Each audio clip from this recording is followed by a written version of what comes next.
Before we even start this video, I'd like to talk about the importance that movies have provided in the purchases of people going out there buying these gaming consoles, because a lot of you people have this illusion that people pick up gaming consoles solely just to play video games. But to be honest with you, that never was the case, because look at platforms like the TurboGrafx 16, the N64, and then you had the Dreamcast. These were all platforms that provided their consumers with great, high quality, demanding games. And guess what? Nobody picked one up.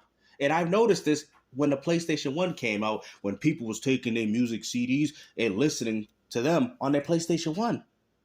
I'm being honest. I remember people taking their PS1 disc trying to play them in their car, bro, because I'm from that era. So I'm out here providing you guys with the gaming knowledge of my childhood.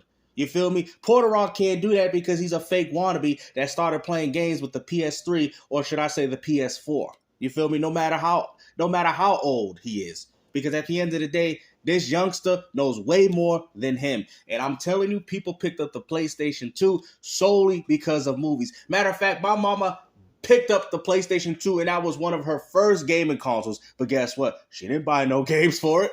She had nothing but DVDs. So this is why I try to tell you guys that the concept of a gaming console is not as important as a console, selling the console, as well as the software that is attached to it. But then when PS3 launched, you needed the Netflix disc because you couldn't download the app because Microsoft got a timed exclusive deal. Now, why would that matter, right, guys? Aren't you PlayStation ponies playing your exclusive games on the PlayStation 3? Why are you guys so concerned about watching movies on your gaming consoles? And this is why Microsoft pushed with the Xbox One, the all-in-one entertainment. Because, you know what's funny? Sony is the one that started this. They were the ones saying, hey, you get a game console, you get a Blu-ray player, you get all these other aspects to our gaming console. It's so funny, right? And if you think about it, you're like, hold on, James, so that's a good point. Sony was pushing this vision in regards to gaming consoles. Microsoft didn't even care to add a DVD player. They only added one because they were like, oh, wow, people are actually picking up PS2s because of this solely? So they decided to bring this little thing that you put in your console, which I still have, and then you can watch movies through it. You feel me? It was Sony. Nintendo GameCube didn't do it. They were just out here selling game consoles. Sony was the one out here trying to sell you these web browsers through Linux and essentially a DVD player. The last thing they were trying to sell to you was games, man, because they were too busy trying to push those hardware sales. And what's even more funny about that, now look at those PlayStation 2 exclusive games. Now these ponies look at it like, a lot of people didn't buy these games like they claim, man. And that's what I'm trying to tell you, man. Video gaming has always been niche. And no matter how popular it is today, it's always been a niche hobby. That's what you people don't understand. Oh, it sold 100 million PlayStation consoles. But guess what? Not a lot of them picked up games for it, bro. My mom my mom has only bought one gaming console, and that happened to be the PlayStation 2. She never bought any games for it. See, this is what you people don't understand. Oh, but they made money off your mom. How they make money off my mom if she's out here buying a PS2 and she's using it to pick up DVDs? She didn't even buy a game for it. To lock down the app to Xbox, therefore PlayStation couldn't get it for like a year or two. Y'all remember that? Oh, that must have hurt the PS3, But it's true. I remember playing on Xbox 360 and seeing a lot of people on Netflix, man. I've seen it. You tell me if you was one of those individuals. Bro, I'm telling you, movies have played a big part into what we do in our video gaming community. Watch all you guys sit there and deny it. Matter of fact, movies also influence a lot of the games that we play. Contra, Castlevania. Where do you think a lot of these games get influenced from? Movies, The Predator, Sylvester Stallone with First Blood. A lot of our games take influence from these movies. Total Recall, for example. But at the end of the day, you people don't want to admit it. It's okay, though. It's okay. Movies will always be a bigger medium than video gaming because even people pick up gaming consoles to watch movies. You guys know it, man. You guys want gaming as a secondary.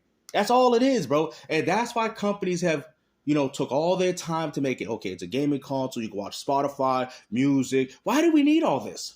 Remember the days when an MP3 player just played music, a phone just was to make cellular phone calls, and a game console was just here to play video games. Y'all remember those days where they had a CD player was just there to listen to music? I remember. I was from that period of time. where people picked up a Game Boy to play games. You had a CD player to listen to music. Now guess what? A gaming device can provide all that for you. All that, all your little needs, movies, Spotify, Netflix, Hulu, all that. But guess what? But it don't provide you with no games. That you needed the disc in order to use Netflix. I'm not talking about the rental disc. I'm talking about the disc so you can like stream movies.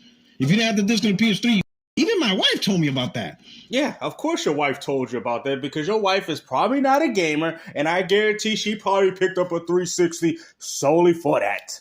You see? Do you see how all these casuals are starting to come out all because it's based around something that they enjoy, which happens to be movies? You get what I'm saying? You people want to sit there and damage control and act like people picking up gaming consoles to play video games. And I'm sitting here telling you that only a very small minority do that. This ain't no console war going on here. This is a console war between the hardcore gamers and these casuals. You guys got it all messed up.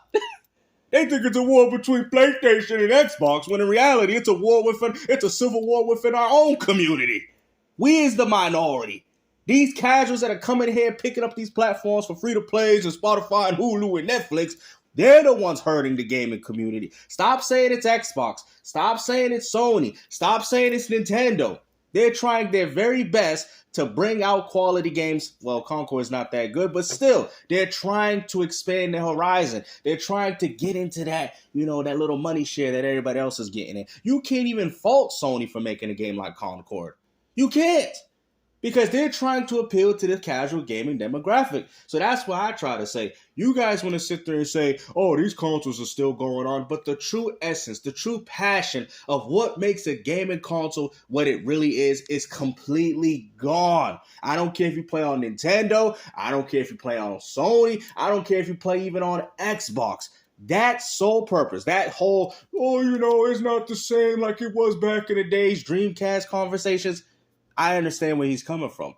I get it. But at the end of the day, I'm not going to allow that to impact my overall enjoyment with video gaming. I see a lot of the things that you guys see, but you guys all focus on the wrong things. You're not going to get these casuals to want to go up and pick up your platform for your exclusive games. Bro, I was literally at GameStop the other day, and there was a kid, I was just overhearing the conversation, and his mom said, "Oh, they got a 4 for $20, 4 for $10. Would you like to try out any of these games?" And you know what the kid said? "Oh, no, I'm not buying any of these games because all I play is Fortnite."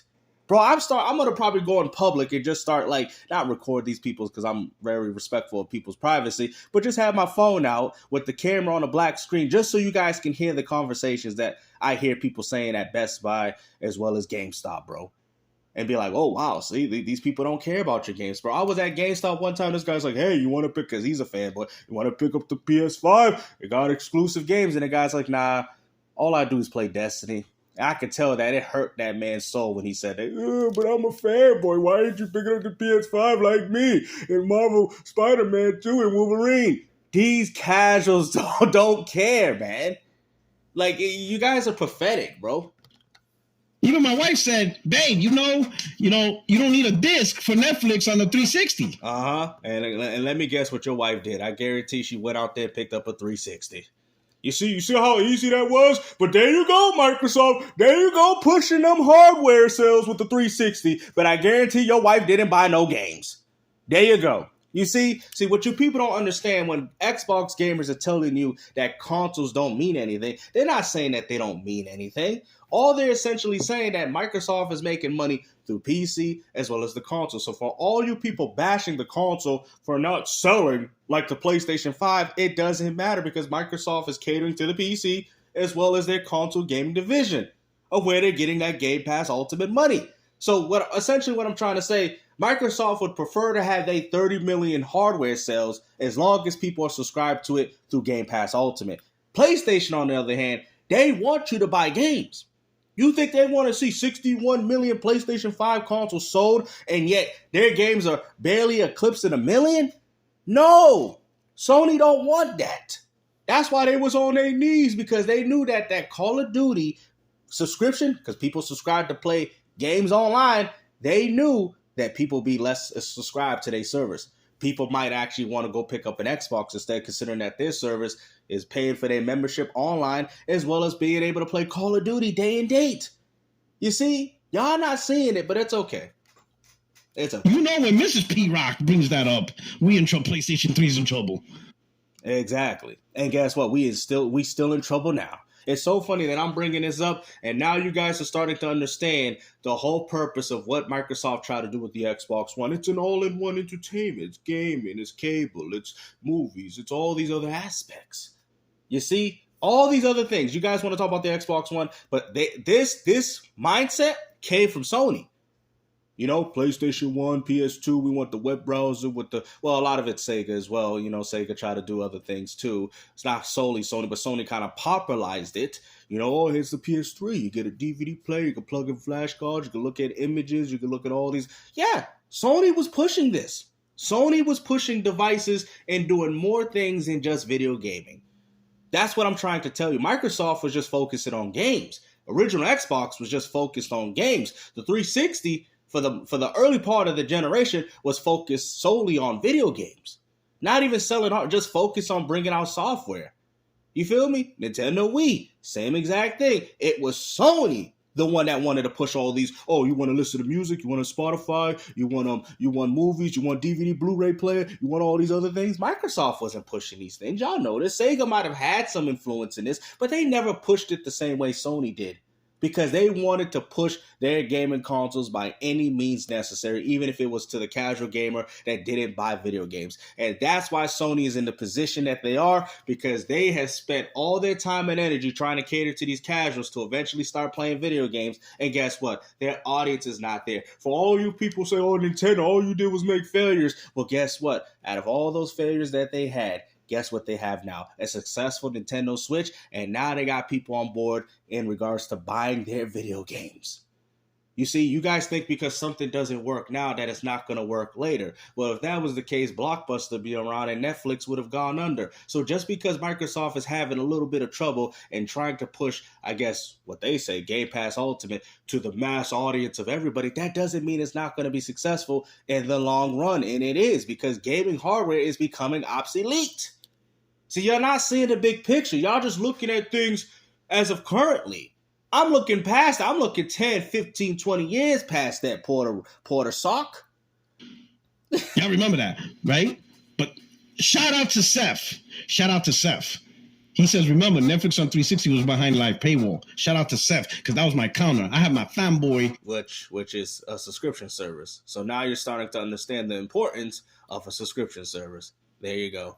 I have my Punisher let me see something.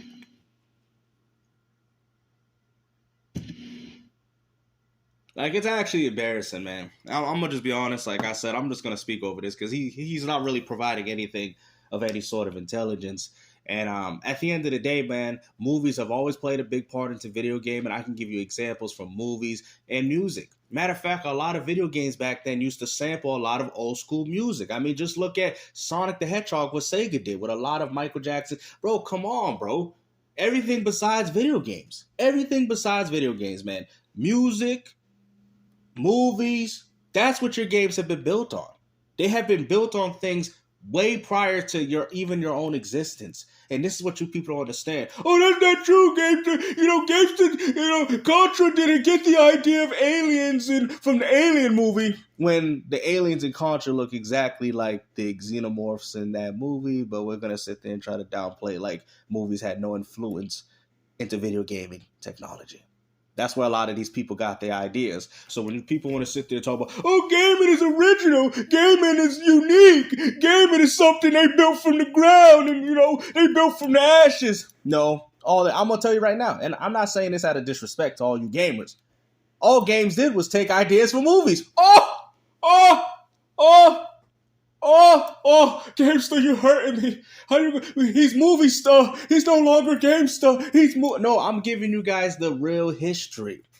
I'm giving you all the real history. Any old head watching this video, 40, 50 years old, will know exactly where I'm coming from with this gaming take. I don't care how old Puertorock think he is or if he think he know more than me. The man knows absolutely nothing, bro. I'm telling you. Back then, we had things for a reason, okay? We had Yu-Gi-Oh cards to play Yu-Gi-Oh. Now you can do it all through Yu-Gi-Oh Master Duel on your phone, your Switch, your Xbox, your PlayStation. You can do these things. We live in an era where one device can do everything. Phone can make phone calls, music, YouTube. You can do all these other things on the phone. Back then, a phone was just to call people. And to listen to music, you just needed a CD player. A car was just to drive. Car's probably going to be doing some other stuff. You feel me? That's the era that we came from, man. We came from where one thing did one individual purpose. You know, N64 was just to play games. You know? That's the era we lived in. We don't live in that era no more. We live in an era where one device can do multitudes of all these other different things. And that's why you people are still stuck in the past. And that's why console sales are not as important as you people want to claim, because people are buying these platforms for all the wrong reasons. How many people are on PlayStation and they're on Netflix? Or Xbox, on Spotify? I see it all the time, bro. They're on Spotify. I'm like, man, when is the next time this dude's going to play a game, man? He ain't played a game in 3 months. Spotify, Netflix, movies and entertainment. But the man ain't gaming, man. That's why when you look at the achievements, you look at the percentage and you're like, whoa, hold on. Just to beat the game, it's 5%. Think about it. That's 95% of the people that didn't beat it on Xbox. Think about that for a moment. Just to finish a video game. And you see, and I don't know if you guys know where I'm coming from. There's some games, right, where if you look at the achievement, it says finish the campaign. 3%. Not even the hardest difficulty. Just to beat the game. 3%.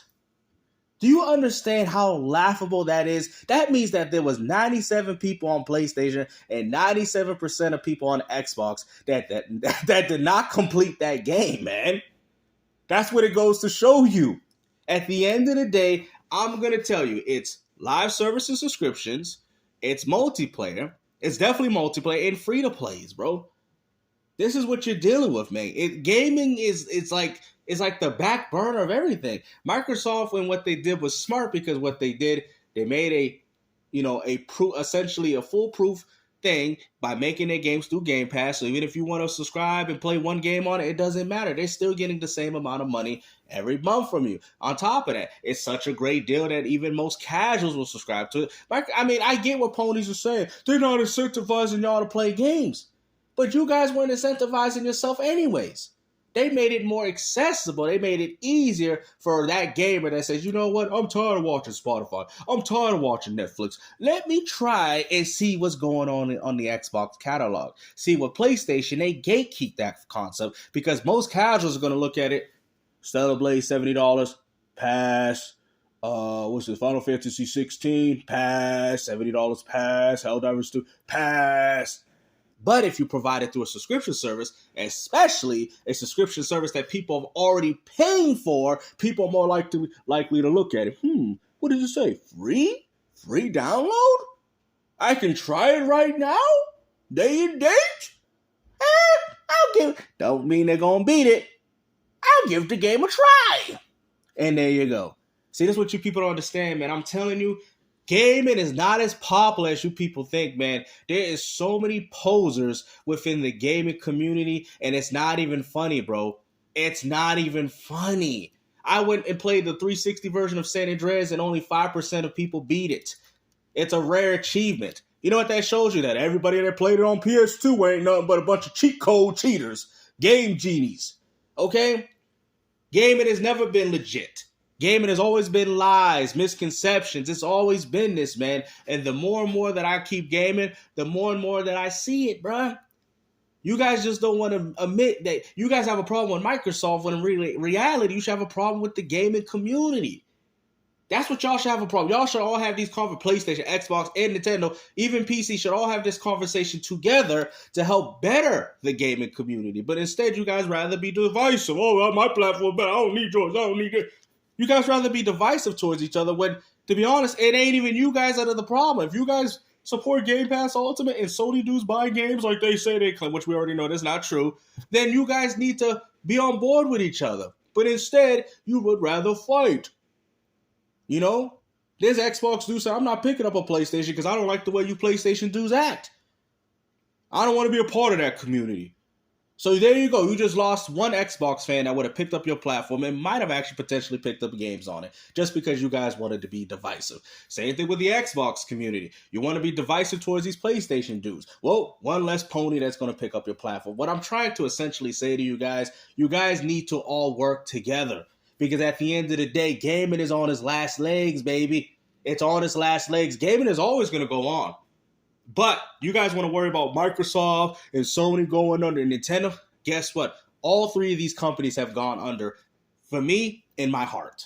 Y'all like, I don't understand. They're still going on games. So I don't know what you... They've all gone under. They have all gone under. Nintendo is not what they used to be.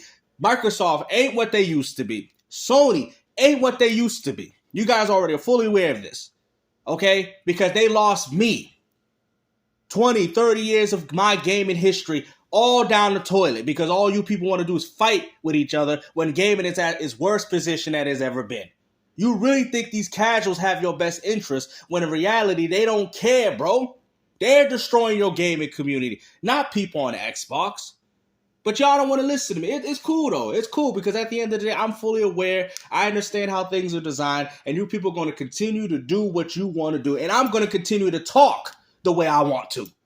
I don't care how many people don't like it because what I'm saying is the truth.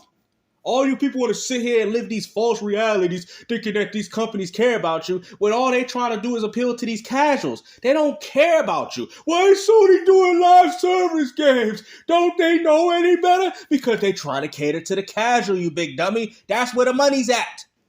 Catering to you gets them no money. It's that simple. How hard is it for you people to understand? They're going to where the money's at. Well, it's failing. It's failing. Of course it's failing. Because they're trying to hit that goal, bro. They on that leprechaun. They want to hit that goal. All they need is that one little breakthrough game. Look what Halo did to the Xbox. Just one breakthrough. All they need is one breakthrough game. That's all Sony's banking on. They banking on that one multiplayer game. Helldivers 2 was, but they lost its popularity. That one little breakthrough game so they can get that concurrent money. That's what Sony's doing. Microsoft, unfortunately, they already got it. So they already made sure that they're going to be here for gaming for over 20, 30 years. Now, we don't know if their console is going to be able to coexist. But hey, as of right now, as a company, they're going to be here forever. Okay? But like I said, man, hopefully you guys enjoyed this video, man. I already know that this video is going to go over people's heads, but it's fine. Take care.